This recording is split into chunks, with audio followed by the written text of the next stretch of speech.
కృపగల దేవుని ప్రశస్త నామంలో తండ్రి మీకు వందనాలు స్తుతులు చెల్లించుకుంటున్నాను.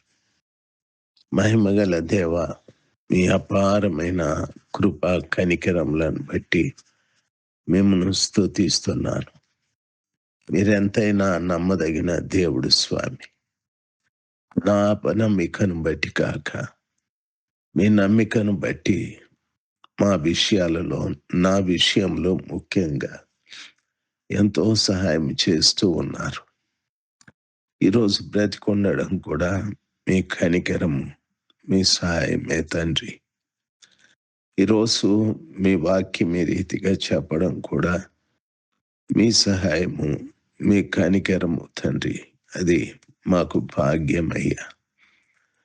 దయచేసి మీరు కృప చూపెట్టుమని ప్రార్థిస్తున్నాను. నమ్మదగిన దేవుడు మీరు, ఎంతైనా నమ్మదగిన దేవుడు. దయచేసి మీరు ప్రభా నన్ను బలపరచండి. వాక్యం వింటున్న ప్రతి బిడ్డను కూడా బలపరచమని ప్రార్థిస్తున్నాను. నీ కృప వారి మీద సమృద్ధిగా ఉంచండి. వారి పిల్లల మీద మీ కృప సమృద్ధిగా ఉంచండి. మీరే మహిమ పొందుకునమని యేసయ్య నామంలో ప్రార్థిస్తున్నాము తండ్రి. ఆమేన్. జూలై మాసం 24వ తారీఖు 2026 సంవత్సరం శుక్రవారం. నెహెమ్యా గ్రంథము 39వ అధ్యాయమే. ప్రియులారా, ఎఫ్రాయిము గుమ్మము ఆవల నుండి, పాత గుమ్మము ఆవల నుండి, మత్స్యపు గుమ్మము ఆవల నుండి, హనన్యేలు గోపురము నుండి, మేయా గోపురము నుండి గొర్రెల గుమ్మము వరకు వెళ్ళిరి. గొర్రెల గుమ్మం వరకు వెళ్ళి బందీ గృహపు గుమ్మంలో నిలిచిరి అని వాక్యము సెలవిస్తుంది. నిన్నటి దినాన హనన్యేలు గోపురమును గూర్చి చెప్తూ వచ్చాను. యెరూషలేము పట్టణ గోడల్లోని ఒక ప్రముఖ గోపురము. ఇది పట్టణం ఉత్తర భాగంలో ఉంటుందని చెప్పాను. శత్రువులు ఎక్కువగా ఉత్తర దిశ నుండి వచ్చేవారు కాబట్టి ఈ గోపురము రక్షణ పరంగా ఎంతో ముఖ్యమైనది అని చెప్తూ వచ్చాను. శత్రువులు ఉత్తర భాగం నుండి వస్తారు అనే విషయాన్ని బైబిలు ఈ రీతిగా సెలవిస్తుంది. మనం పరిశుద్ధ గ్రంథమైన బైబిల్లో చదువుకున్నట్లయితే నిన్నటి దినాన ఉత్తరమును గురించి మాట్లాడుతూ ఒక వాక్యము తప్పు చెప్పాను. యోబు గ్రంథము 23వ అధ్యాయం 8వ వచనం అన్నాను. అంటే కీర్తనల గ్రంథము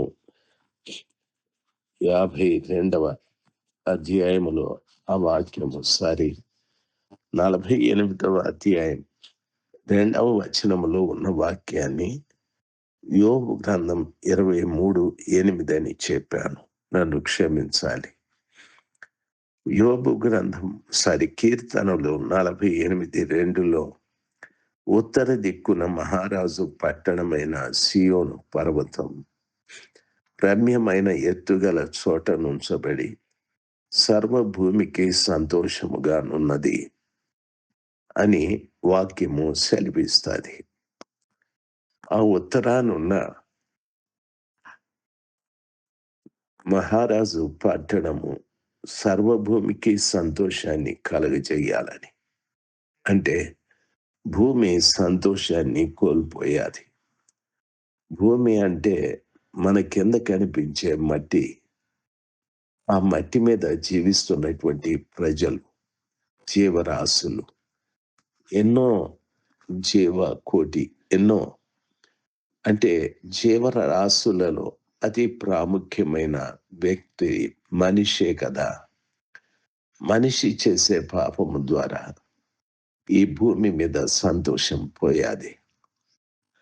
దేవుడు ఈ భూమిని కలగజేసింది దుఃఖపడటానికి కాదు, సంతోషంగా ఉండటానికి. ఈ భూమి దుఃఖపడుతుందని పరిశుద్ధ గ్రంథమైన బైబిల్లో రోమియోలకు రాసిన పత్రికలో 8వ అధ్యాయంలో చెప్పబడి ఉంది. బహుశా ఇది వరకే మీరు ఆ వాక్యాన్ని విని ఉంటారు, చదివి కూడా ఉంటారు. నన్ను కూడా చెప్పనివ్వండి. 8వ అధ్యాయం ప్రియులారా, 20వ వచనం, ఏలయనగా సృష్టి నాశనమునకు లోనైన దాస్యములో నుండి విడిపింపబడి దేవుని పిల్లలు పొందబోవు మహిమగల స్వాతంత్రము పొందునను నిరీక్షణ కలదై స్వేచ్ఛగా కాక దాని లోపరిచిన వాని మూలముగా వ్యర్థపరచబడెను అని వాక్యము సెలవిస్తుంది. 19వ వచనంలో దేవుని కుమారుల ప్రత్యక్షత కొరకు సృష్టి మిగుల ఆశతో తేరిచూచుచు కనిపెట్టుచున్నది. ఎలయనగా సృష్టి నాశనమునకు లోనైన దాస్యములో నుండి విడిపింపబడి అని అంటాడు. అంతేకాకుండా 22వ వచనంలో సృష్టి యావత్తు ఇది వరకు ఏకగ్రీవముగా మూలుగుచు ప్రసవేదన పడుచు చున్నదని ఎరుగుదుము అని అంటాడు. సృష్టి యావత్తు అంటే సృష్టిలో ఉన్న ప్రతి పదార్థము కూడా, కనిపించే సూర్యుడు, చంద్రుడు, నక్షత్ర మండలము, ఆకాశ మండలము, అందులో ఉన్న గ్రహములు, ఇవన్నీ కూడా ఈ భూమిలో ఉన్న సమస్తము కూడాను వేదన పడిపోతూ ఉంది. ఏకగ్రీవంగా అంటే అందరూ కలిసి, అన్నీ కలిసి మూలుగుచు ప్రసవేదన పడుచున్నదని ఎరుగుదుము అని వాక్యము సెలవిస్తుంది.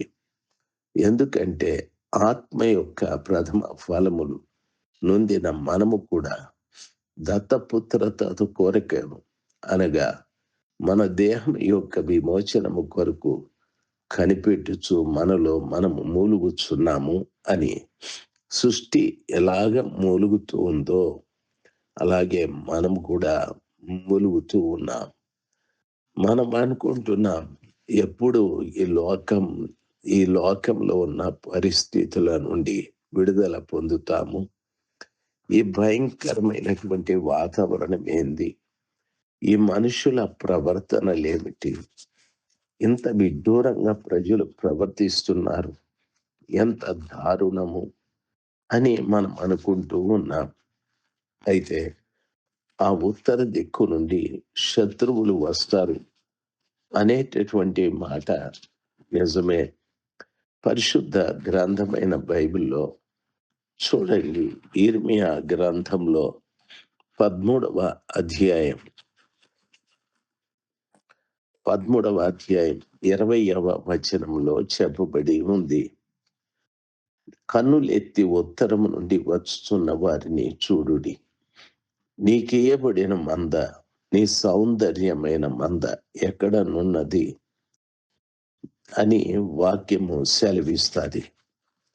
అదే విషయాన్ని 4వ అధ్యాయము 6వ వచనంలో చదువుకుంటే ఈ రీతిగా చెప్పబడి ఉంది. 4వ అధ్యాయం 6వ వచనంలో, సియోను చూచునట్లు ధ్వజం ఎత్తండి, పారిపోయి తప్పించుకొనుటకు ఆలస్యము చేయకూడని చెప్పండి. యెహోవానగు నేను ఉత్తర దిక్కు నుండి కీడును రప్పించుచున్నాను, గొప్ప నాశనమును రప్పించుచున్నాను. పొదలలో నుండి సింహం బయలుదేరి ఉన్నది, జనముల వినాశకుడు బయలుదేరి ఉన్నాడు. నీ దేశమును నాశనము చేయుటకు అతడు ప్రయాణమై తన నివాసమును విడిచి ఉన్నాడు.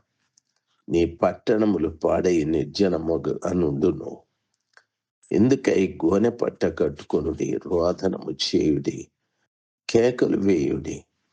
యెహోవా కోపాగ్ని మన మీదికి రాకుండా మానిపోలేదని వాక్యము సెలవిస్తాది. ప్రియులారా, ఉత్తర దిక్కు నుండి కీడు రప్పిస్తున్నానని ప్రభు చెప్పాడు. పొదల్లో నుండి సింహము బయలుదేరి వస్తుందని, వినాశకుడు కూడా బయలుదేరి వస్తున్నాడని చెప్పాడు. ఎంత భయంకరమైన మాట! ఉత్తర దిక్కున ఇటువంటి సంఘటనలు జరుగుతున్నాయి. 6వ అధ్యాయంలో చెప్పబడిన మరొక మాట చూడండి. 6వ అధ్యాయము మొట్టమొదటి వచనంలో ఈ రీతిగా, బెన్యామీనీయులారా, యెరూషలేములో నుండి పారిపోవుడి, తెకోవలో బూరధ్వని చేయుడి, బేత్ హక్కెరెము మీద ఆనవాళ్ళకై ధ్వజం నిలబెట్టండి. కీడు ఉత్తర దిక్కు నుండి వచ్చుచున్నది, గొప్ప దండు వచ్చుచున్నది. మందది సుందరియు సుకుమారియునైన సియోను కుమార్తెను పెళ్లగించుచున్నాను అని వాక్యము సెలవిస్తాను. ఉత్తర దిక్కు నుండి కీడు వస్తున్నది అనే మాటలు యిర్మీయా ప్రవక్త గారు చెప్తూ ఉన్నారు. దేవుని పిల్లలు గమనించాల్సింది, ఉత్తరము మహారాజు పట్టణముంది. ఉత్తరాన ప్రియులారా, ఆ కృపగల దేవుడు తన పనులు జరిగించే స్థలమని యోబు 23:8 రాయబడి ఉంది. కాబట్టి ఆ ఉత్తరం నుండి కూడా శత్రువులు వస్తారని వాక్యము సెలవిస్తాది. పొదలలో నుండి సింహము బయలుదేరి వస్తాదని. అంటే పొదలలో నుండి సింహం అంటే సాతానుడు వస్తున్నాడు, వినాశకుడు వస్తున్నాడు, పట్టణాలు నాశనమైపోతాయి, దేశాలు నాశనమైపోతాయి అని చెప్పాడు. కాబట్టి ఉత్తర దిక్కులో ఇన్ని ముఖ్యమైన కారణాలు ఉన్నాయి. దేవుని పిల్లలు ఆ ఉత్తర దిక్కు చూస్తూ మనము భయపడి, మనము సర్వోన్నతుడైన దేవునికి వణికి లోబడి జీవింతుముగాక. ఇటువంటి ఉగ్రత కార్యముల నుండి తప్పించబడుదుముగాక. దేవుడు మిమ్మల్ని అత్యధికంగా దీవించునుగాక. ఆమేన్. ఆమేన్.